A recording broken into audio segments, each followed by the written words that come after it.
আমরা স্বাচ্ছন্দ্যে যেতে পারতাম যদি আমাদের মতো তারাও 2টা শপথ নিতেন, তাহলে আমাদের কোনো ধরনের কোনো আপত্তির জায়গা থাকতো না।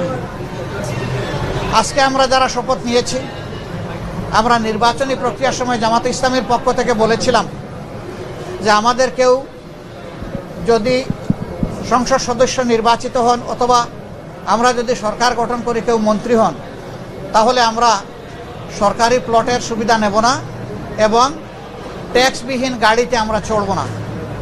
আমরা আজকে আবার পুনর্ব্যক্ত করছি, আমাদের এই সিদ্ধান্তে আমরা অবিচল এবং অটল।